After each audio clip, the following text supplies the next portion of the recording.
이재명 정부 들어 가장 높은 수준을 기록하고 있는 달러 대비 원화 환율은 이후 외국인 투자자들의 과격한 증시 이탈에도 다행히 상승폭을 더 키우지는 않았습니다.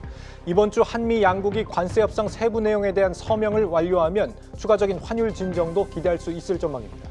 특히 자동차 관세 인하는 관련 법안이 국회에 제출되면 이달 1일부터 소급되도록 협의 중이라고 김정관 산업부 장관이 밝혔습니다. 전민정 세종주재 기자 연결합니다. 전민정 기자, 이 한미 관세 협상 세부 사항을 담은 팩트시트의 발표가 임박했다고요? 네, 그렇습니다. 오늘 오전 고윤철 부총리 겸 기획재정부 장관은 한 라디오 방송에 출연해 팩트시트 발표 시기에 대해 경제 분야 팩트시트는 거의 마무리가 됐다고 말했는데요. 구 부총리는 안보 분야 시트만 마무리되면 같이 사인하게 될 것 같다며 빠른 시일 내에 하려고 노력하고 있다고도 했습니다. 경제 분야 팩트시트에는 자동차 품목 관세율 15%로 인하, 상호 관세 15%, 의약품 목재 최애국 대우, 항공기 부품과 복제약 무관세 등 한국이 적용받게 될 관세율이 주로 담길 예정이고요. 여기에 농산물 추가 개방과 반도체 관세와 같이 양국 간 미묘한 입장차를 드러낸 쟁점들이 팩트시트에서 어떻게 문서화될지도 관심이 쏠리고 있습니다.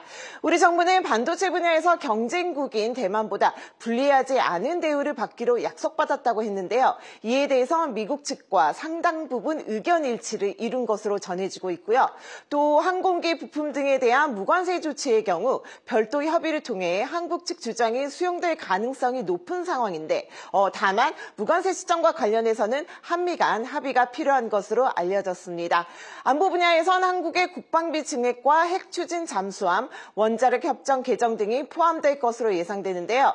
여기에 한국이 250억 달러, 약 36조 원 규모로 미국산 무기를 구매한다는 내용이 담길 것으로 전해졌습니다. 구 부총리 언급에서도 알 수 있다시피 팩트시트 발표가 이제 예정보다 늦어지고 있는 건 안보 분야가 발목을 잡고 있기 때문인데요. 안규백 국방부 장관은 오늘 국회에서 원자력 추진 잠수함 관련 미국 행정부 내 조율이 필요해 발표가 지체되고 있다고 설명했습니다.